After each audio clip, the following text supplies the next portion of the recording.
I guess we might as well get started, right? I don't think we have to. It's live now. Wait anymore. Well, it will be live now. Okay. Do we double check? Make sure you didn't mess it up.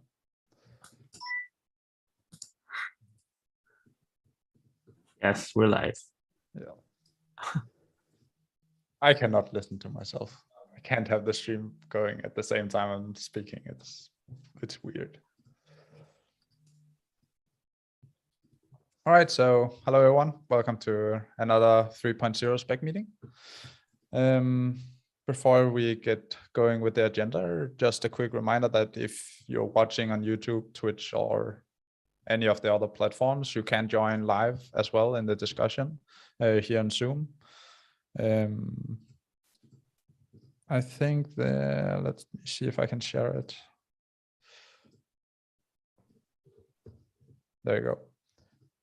And just by using that link, you can join here as well, if you want to participate. Before diving in, does anyone have anything they want to start off with? Any questions, anything they want to discuss?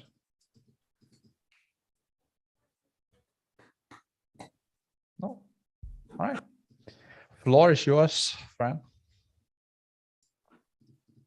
What for? I mean, you wanted to speak, so. It's calling you. Yes, so didn't prepare anything. Just want to shout a question here to all of you and discuss about it. So in the last days, I've been, let me just hide the YouTube video because it's driving me crazy. In the last days, I've been investigating a little bit how so it's been, I'm going to frame the problem first. So something that we've been facing so far with async API is that we define payloads by default using JSON schema, right? JSON schema, as opposed to what many people think, is not meant to describe the structure of your payload or of your object, but instead it's meant to describe validation rules, if you want, or constraints that apply to your message. That's why you find constructs like one of, any of, all of, not, things like this, which are not easily translatable to a type system, right? And precisely there is what I want to go. So when we're generating code, one of the things that we do in async API, aside from rendering documentation and other stuff, is generating code. We want to generate out of the payload definition, we want to generate types in Java, in TypeScript, in whatever language. But the problem is that the JSON schema definition is not a definition, right? It's a set of constraints, and therefore they don't map well to a type system. So how do you map one of, all of, not, and things like this, additional properties? How do they map to a type system in Java or in TypeScript or Go, whatever? You can't, basically. These things can't be mapped, but they're still there, right? And they need to be treated somehow. So I've been investigating a little bit what to do with this. If we should be, so ideas that I came up with was we should probably splitting inside async API itself between definition and validation concept. So there should be a place where you define the shape of your payload, and optionally, there should be another place where you can add JSON schema to validate your payload. And then when we're generating code, for instance, we don't look at the validation, we look at the definition part. But yeah, like that sounds good in theory for new projects. But if you already have a bunch of JSON schema definitions in your company, the last thing that you will want to do now is, oh, I have to now transform these JSON schema definitions to something else that we might come up that will translate well to a type system. Most probably that's the last thing that you will want to do, right? So yeah. So one idea that I've been investigating there is, like I said, like splitting that. Another idea that came to my mind is, okay, we create a JSON schema vocabulary, which is a new concept from JSON schema, and we make it. We can start with our own, like the async API code generation vocabulary. And what will it mean is when we find things like not, like one-off, additional properties, these things that don't map well to a type system, we simply ignore them, right? So it's like you can still use your JSON schema definition, but they will produce nothing when generating code, but they will produce something when generating docs or using it for something else, or for validating a message, payload or something like that. So still useful, but not for code generation, right? Thing is that on my last Thinking Out Loud episode last week with Ben, I was already spiking the idea with Ben there. If that will be possible, right? That we have that from JSON schema. And so we don't have to create the async API code generation vocabulary, because yeah, that's not the standard, right? We want to use as many standards as possible. So if JSON schema could be offering this as a code generation vocabulary, that would be amazing, right? But yeah, his response was something that I completely agree. Is like they need help with this. They can't cope with everything, of course. So people need help there. Need to help there. So my question here today is, do you think we should be taking care of this problem or challenge for version 3? Or is it something that is not really a problem yet, and we can just go with the flow, knowing that this is not quite right, and then eventually fix it on a 4 version or 5 version or something like that? I don't know. Happy to listen to the yes.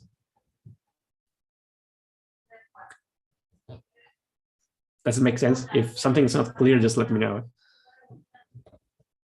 In my head, everything was perfect. Like, no, I understood it perfectly. I'm just going to see what other people said first. I think my initial thoughts are that it should not be in 3.0. And my reason behind that is that we have a lot of other suggestions at the moment where we actually step away from saying that this is a standard, or not a standard, but the default way of doing it. So instead of us defining that we should always use JSON schema, and we have our own async API JSON schema wrapper object, I guess we can call it, right? It basically gets removed, and we just have standards. You can use Avro, you can use JSON schema, you can use JSON type definition, you can use whatever standard you want to use, right? But each set of standards come with each set of pros and cons. Some can be easily used for code generation, some can only be used for validation. And after we introduce that, then I think it's a natural occurring thing that we maybe want to split both of them so you can define both at the same time. But that's just my initial thoughts, if that makes sense. Is there any equivalent to what we have with this JSON schema stuff in Open API? I'm just curious if we can learn from that. So actually, OpenAPI is using JSON schema. It's using a newer version of JSON schema, which we'll eventually adopt once tooling is catches up, basically. So the problem with the new version is that there's almost no tooling. That's why we didn't update yet. But yeah, like what you see on OpenAPI is exactly what you see on async API. It's the same type of, it's JSON schema behind the scenes. Yeah, like thing is that, for instance, with JSON schema, so we have message payload field, for instance, which is, let's say, with the default format, which is JSON schema, we're saying that this is your place to define your payload, but you're not defining your payload. You're defining a set of constraints that will apply to your payload, which is different, right? And if you suddenly use Avro, for instance, then you're not using validation, you're not defining validation constraints, you're defining the shape of your message. So Avro, for instance, is for the shape of the message. Is a typing system, after all, like if you think about it. Just this JSON format. If you use JSON type def, for instance, it's a JSON. It's a definition of your format. It's not a validation. Of course, you can apply basic validations like this is a string, is this a number? Yeah, but nothing else beyond that, right? So the thing is that it's a little bit inconsistent from the async API point of view that we're offering a place where you can use whatever standard you prefer. But some of the standards are for different things. Some of them are for defining shapes, and some of them are for defining validation constraints. And we're not doing anything about that, right? So being strict, if we were to be strict here, we shouldn't probably be allowing JSON schema to define data shape, right? Because that's not what it's for. People are using JSON schema for data definition, but that's not what it's meant for. What is it? What is yeah? So JSON schema is not meant for that. So yeah, I don't know. Just thinking out loud. Yeah, I think one of the issues we have is that we've got customers who've already got all their schema definitions, and we can't go and tell them that they have to change stuff, to accommodate async API, right? So I think, my first thought is our code generators kind of have to do the best they can with whatever we throw at them. And we could make recommendations. We could say, well, if you use sort of this restricted set of JSON schema, you'll have a better experience with the code generation. But I think that we still have to be able to, at least from my point of view, from my code generation, I have to be prepared to deal with whatever gets thrown at me, so you're right, like have the any of or all of whatever is a challenge. In Java, you end up just saying, okay, let's just call it an object and we don't really know any better, which isn't an ideal situation, but it kind of, yeah, I mean, it's definitely a challenge. And I like the idea of having sort of a restricted set that describes the data shape that maybe doesn't have the olive and any of, but then we can't insist on that. Like I don't, at least with us and our customers, we can't insist that our customers sort of switch over and use that just to satisfy async APIs. So I don't know. I mean, I definitely need to think about this problem more, but yeah, that's my take on it. Yeah, that's why I wanted to bring this topic here. Like, I don't want to force anyone to transform their existing JSON schemas into some other format, because that would be silly from our point of view, right? We're those who know me, I think all of you know me. I'm always looking for improving the user experience, the end user experience, right? And or the developer experience in this case. And that will then improve the developer experience, right? That will make it really worse. And also in some cases, especially big companies, it will be impossible, unmanageable, to transform all this information or to maintain the same information in different formats. So that's silly. But yeah, what I was suggesting wasn't so much about not allowing people to use JSON schema. So yeah, you can allow people to use JSON schema the same way we're allowing people to use Avro now and other formats, RAML data types as well. But it's more about what's the default, right? So what's the default format? What's the suggested? What's the recommendation format? Recommended format? So the default is you do it like this, and everything should work perfectly, right? But if you can't, you can just use JSON schema for everything, right? For validation, for data shape, and so on. But yeah, but beware that when generating code, it might not work as expected. So yeah, which sounds cool in theory, but in practice, it might mean that we, over the years, we tend to forget about what is not recommended, and we tend to forget about the case where we generate code from JSON schema, and it will become worse and worse, right? Because it's abandoned, and it shouldn't be abandoned, because even though it's not perfect, it's what the majority of people have. So yeah. Just say. I posted a link in chat that 5 minutes ago where OpenAPI is discussing kind of the same, not the same thing, but kind of in terms of restricting certain keywords to ease the pain of code generation, and how, what's the take is. Kind of similar discussion, but with no concrete example of how to move forward.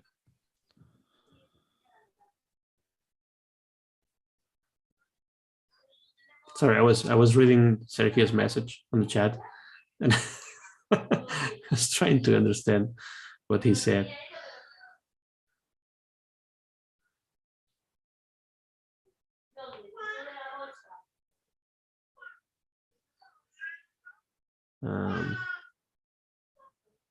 Maybe, I don't know if you understand what he means. Otherwise, Sergio, please clarify a bit further. I think you have to clarify. Okay. Okay.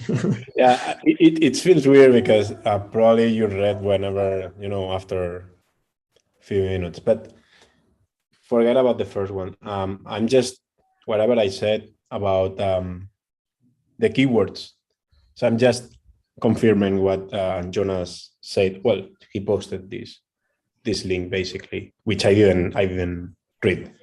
This OpenAPI issue about restricting keywords.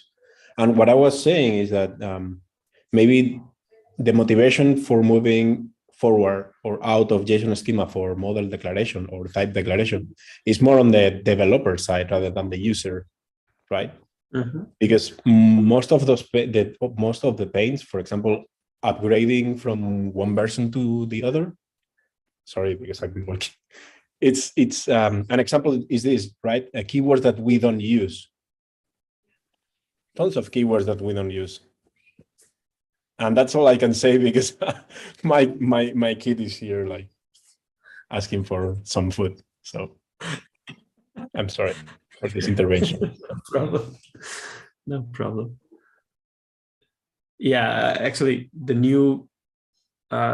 newest version of JSON schema, which is what OpenAPI is supporting, also adds like a ton of new keywords that like most probably you will ever need, but we'll have to support it, right? If we declare that we support this version, then our tools will have to support them. So yeah, so that's also something to consider, of course. Yeah, the more specifications we allow within async API, the harder it will be for tooling to keep up, right? So something that we do so far is that we transform any spec into JSON schema behind the scenes. So Avro is converted to JSON schema or some sort, JSON schema actually. RAML data types as well. Everything is like with annotations for those missing features that are in Avro or in RAML data types that are not in JSON schema. But we have like a custom format, internal format for tools, but it's based on JSON schema basically. So yeah, I wonder if this will be over the years. This will be the format, right? But I don't know. I think we should follow. How much are we actually using validation in tooling? Like, sorry, are people using validation? Oh yeah, validation is one of the main cases. I would say, like validating the data payload, the message payload, as validating the message body when they arrive. Like for instance, you subscribe to a topic and you receive some message, and you want to compare what you receive with the definition on async API, and see if it matches, and if it doesn't, you fail somehow. That all depends on people. Or you let it pass. So that's one case. And that I will say that's the main case, just for validation. There's also some broker vendors, which I wouldn't say it's broker vendors. They're more like API gateways, which have started supporting Kafka and other protocols. So effectively, they kind of behave like a broker from the consumer point of view. But when you publish a message to these API gateways using the Kafka protocol, they support having async API definitions attached to specific topics and publishers and subscribers, so they can. So the API gateway itself is the one validating this. So you don't have to do this on your code.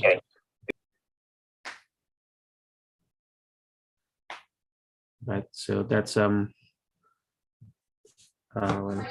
think Sergio is.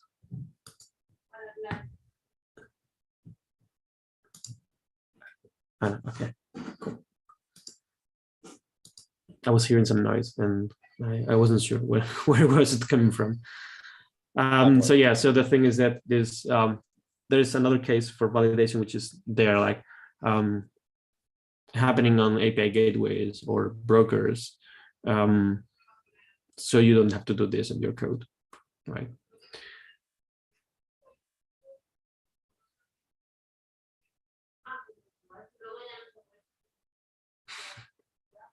Hi, Michael. Michael. Hi. Have a great day, guys. Yeah.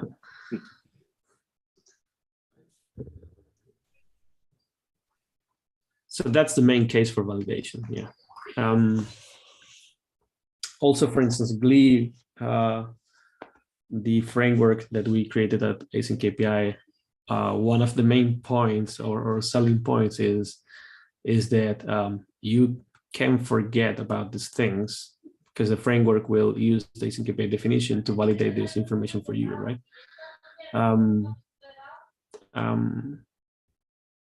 Yeah, basically.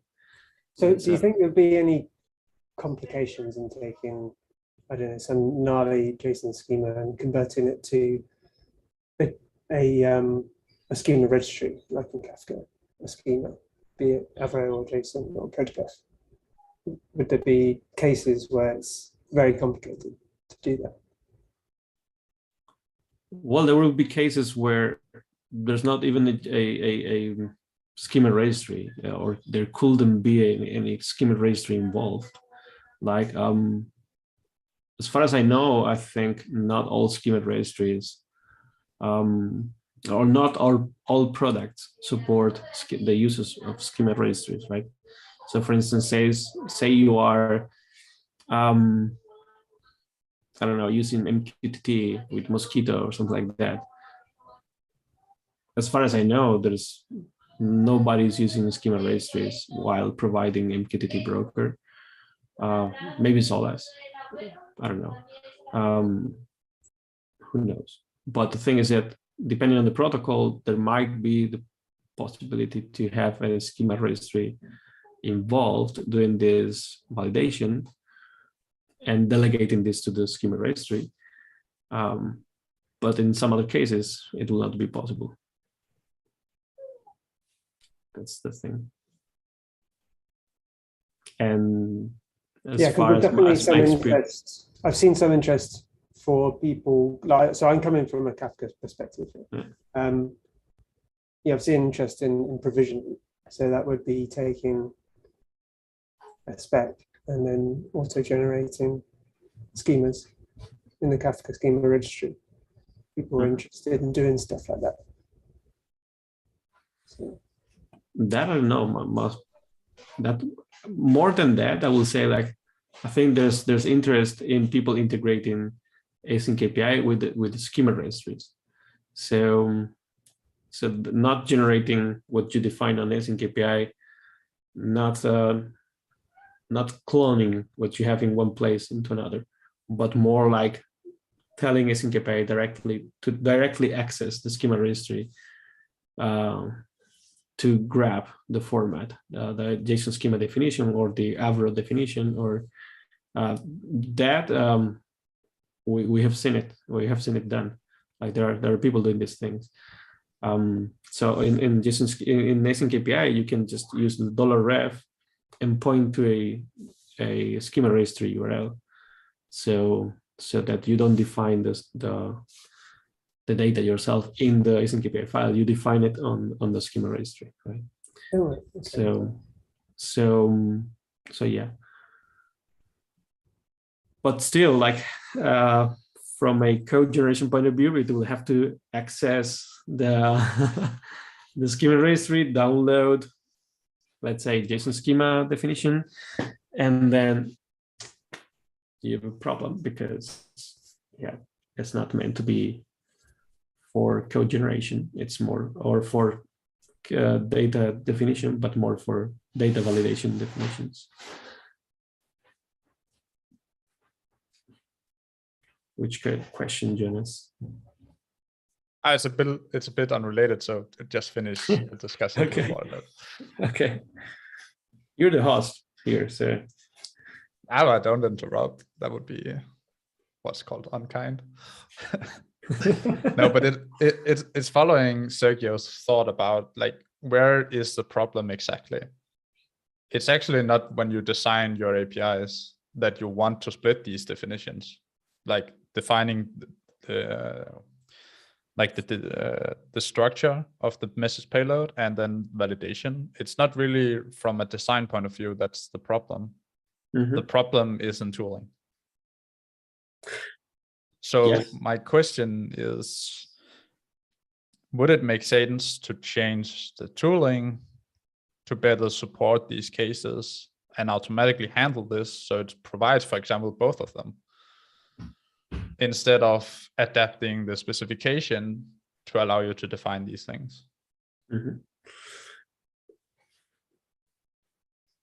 Yes, so I think the problem is on the developer side, that they chose the wrong tool, or a tool for the wrong purpose.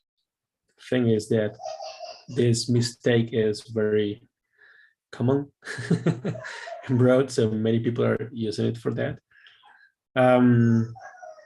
So when a mistake is common enough, it stops being a mistake, and then the problem is on the other side for not adapting.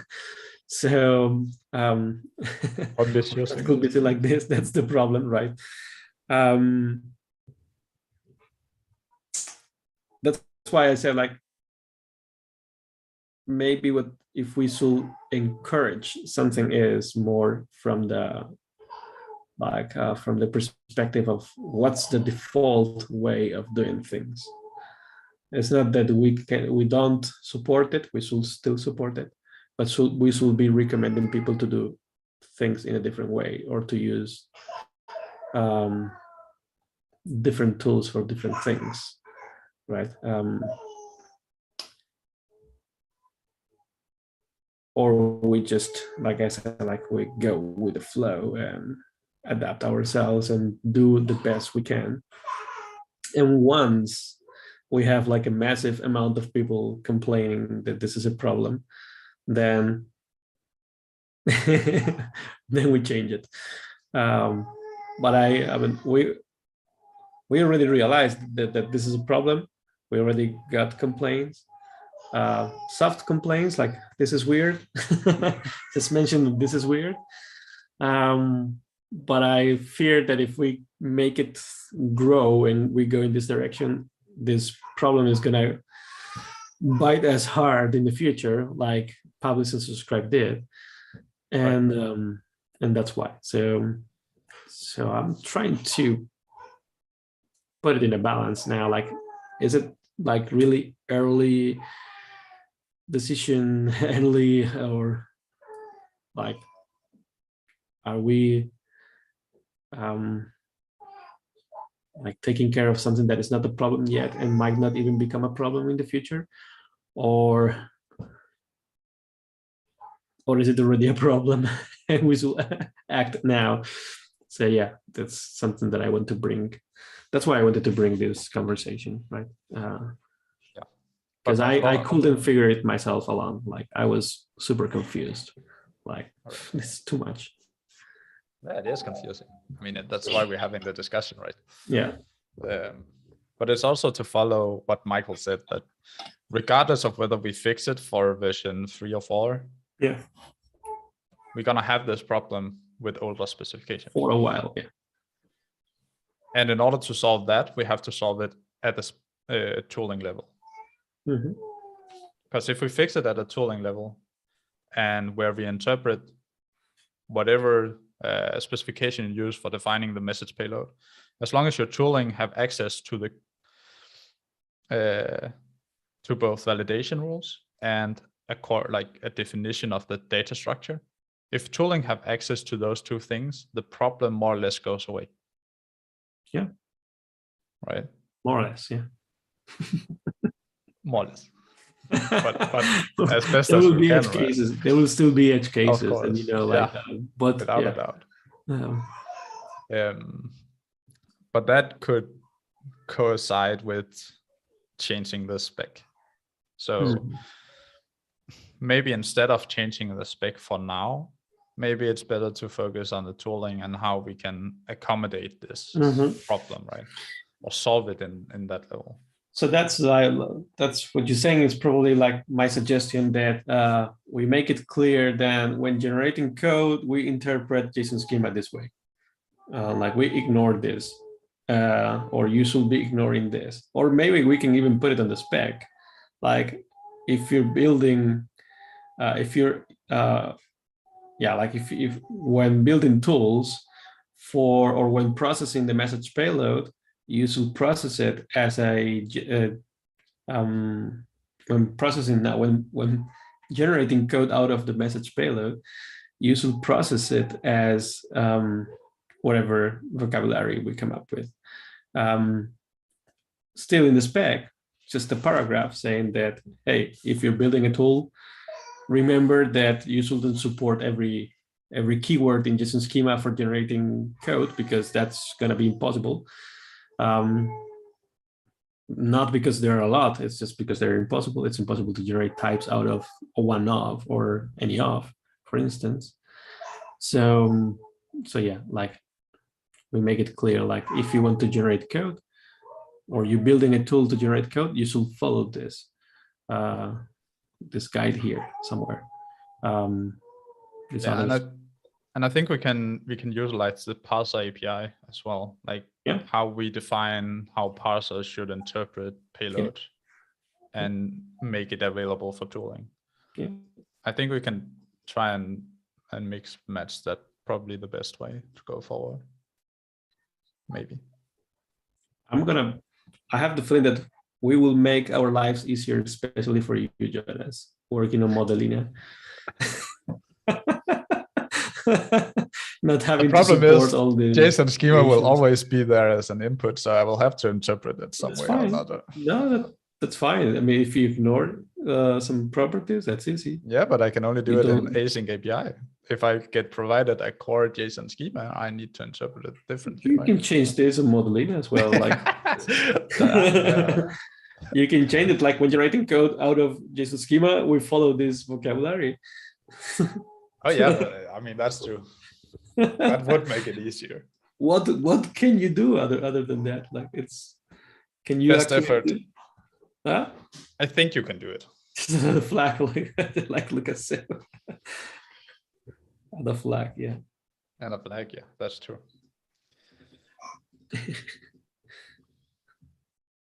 Feature flag.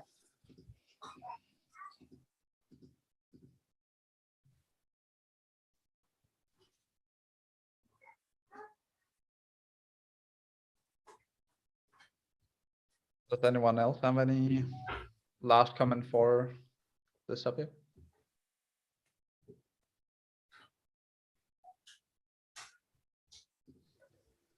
Okay, I guess we are moving forward then. Thank you, Fran. Do you mind making me so I can share a screen, Fran? Yeah, yes.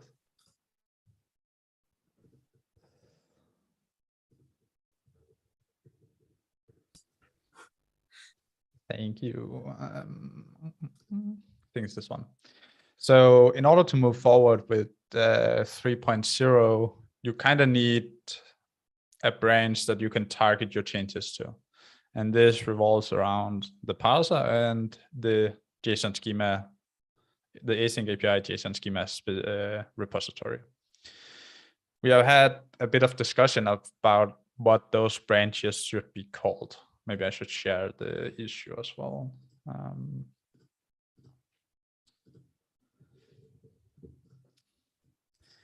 And to summarize, for specification changes, major version changes, we're going to have, or at least that's the suggestion at the moment, we're going to have branches called next major spec. And these will be branches that will be,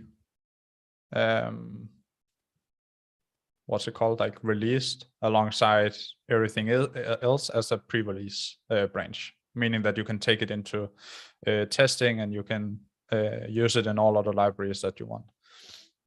So we can actually start using the change that we are making. Normal changes,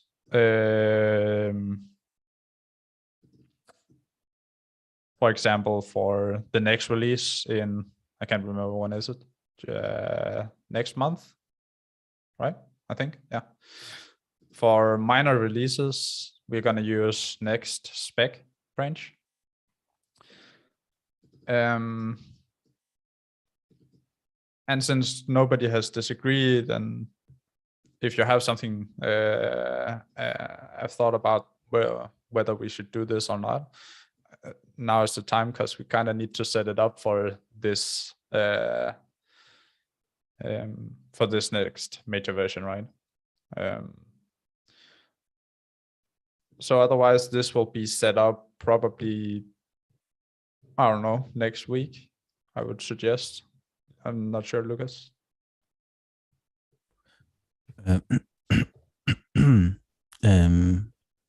Yeah, why not? I mean, like technically, I don't. The change makes sense, right? So the only thing we can question is just the names of the branches. So yeah, I think next week it's fine. But like, just curious, why you ask me? Like, I'm just because I saw you unmuted, so I was like, Ah. okay, you wanted to speak. So yeah, let's do it. But yes, and this is basically the next step for your suggestions to reach what we called IFC2. So this is that you make implementations in the parser and you make implementations to our JSON schema documents. One of the issues with the core JSON schema documents is that we have still not released the next major version for that specific repository. And the reason being that I found it some issues with a GV, which we use for validating any inputs in the parser, that couldn't handle the new bundled JSON schema documents. And what it boiled down to was that when we bundle all of the schemas together, we bundle the JSON schema specification document, meaning this exact schema. The problem is it's using a reference as a relative reference to the root. AGV is interpreting this as the root of the entire document. So this means that it expects, for example, the async API version specified, when it should be, bounded to the base URI. So it means that in theory, this relative reference should be based off of this, meaning this. And it's a problem in version 6, which we are using in the parser. Version 8 doesn't have that problem. So that was the one problem. The next one is when you have this meta schema, like you define that this schema should follow draft 7, this exact schema here. Then you cannot have this meta schema bundled here, because then you have a bit of a problem of mismatching IDs in validation tools. So I've talked at great length with the JSON schema community, and I think what the conclusion was that the bundler should probably not bundle meta schemas, because validation tools should already know this draft 7 schema. It should already be known by the implementation. This means that before we can validate documents in the parser, I need to remove this bundled schema definition before actually validating anything.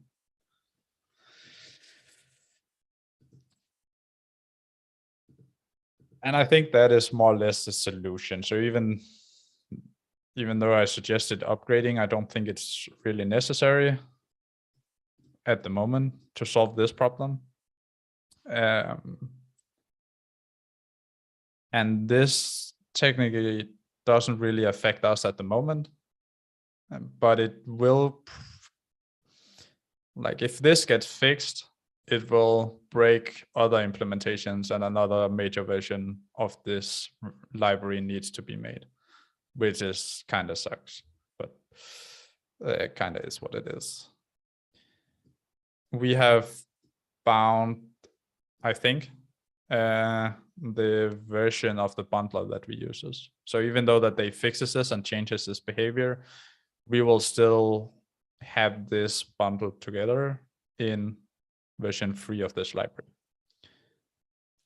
And that's best case scenario at the moment. Back to why I talked about this. Then, what's it called? The next major spec branch, should that be based off of this new version? Or should that be based off the old mega structure that we had? That's kind of my question, because I have no idea when exactly we will be merging this. But we kind of need to get started, right? I was going to ask that exactly that. Like, do you think it's going to take a lot of time to merge this split definition, introduce split definitions, pull request? I'm gonna try to do it today, where I remove that that bundled schema that is causing the problems. Mhm. But if I experience more problems, then who just knows, right? Then just base it off the current master branch. That's good. Okay. But was it like so do we already have something for 3.0 that is so advanced that somebody next week will create an open open PR for spec JSON schema repo? I have a feeling that Sergio is just, I know he has the next minor version of the spec as he wants to release, right?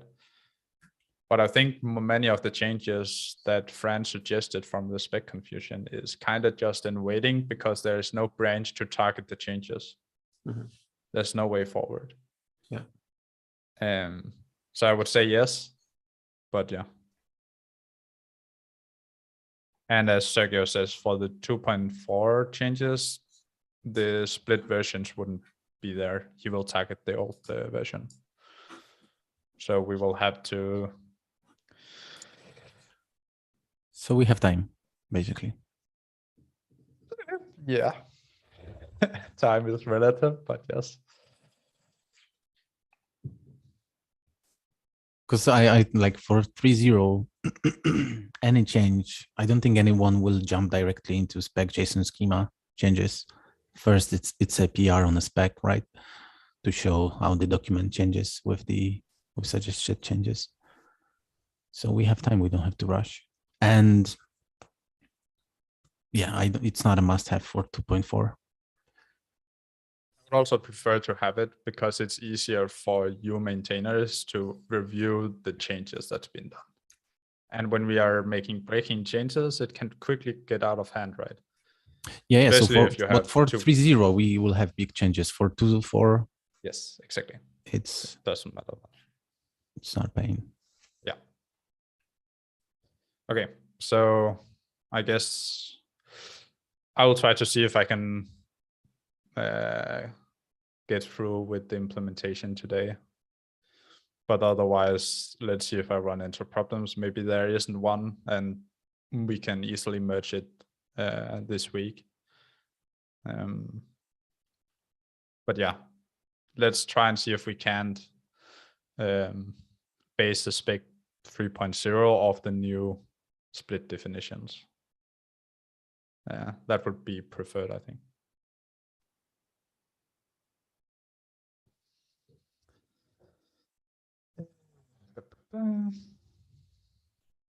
I think that's more or less the status at the moment.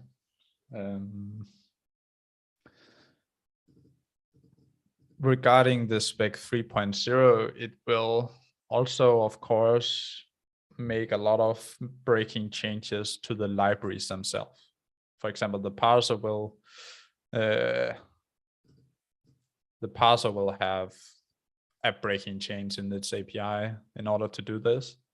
And there's already being work done on the parser to reformat or refactor some of the old code. So we have the same problem that I just spoke about for the JSON schema spec repo in the parser. Sergio and Magic and some other contributors are working towards refactoring the parser. Should the spec 3.0 be targeting that new release or the old one?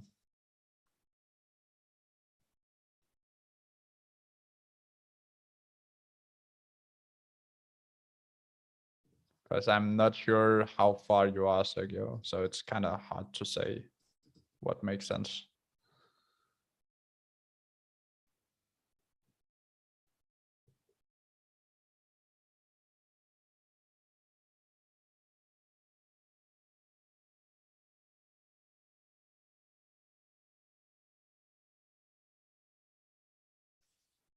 Yeah, but the problem is in terms of, the problem is not that you can release the new parser. The problem is that as we go along in the next couple of months, where should people make the changes to get their spec changes approved for 3.0? That's more or less like, yeah.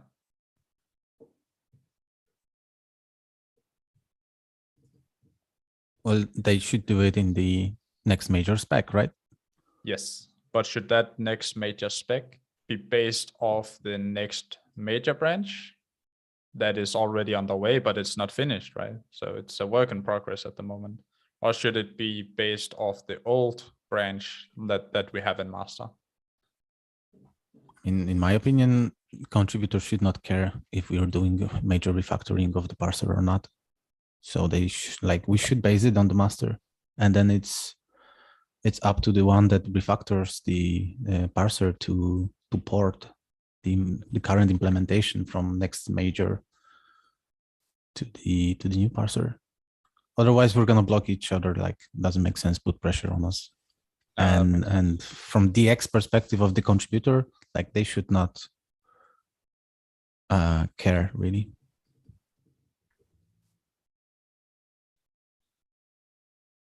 Yeah, I guess the only concern is that we don't want to release 2 new major versions of the parser repository in a week's notice, right? Sorry maybe again? it's so. If we base it off of master and we release the 3.0 spec, we don't really want to release another major version of the parser a week afterwards, because that work is suddenly done, right? I actually think it's the opposite. Like, we should be releasing the next major version of the parser much before the spec. Okay. So that we can actually test it, right? Before we release version 3 of the spec. Yeah. Right. Makes sense. All right. Does anyone have any questions regarding these topics? Because I think that more or less covers what I wanted to give a status on.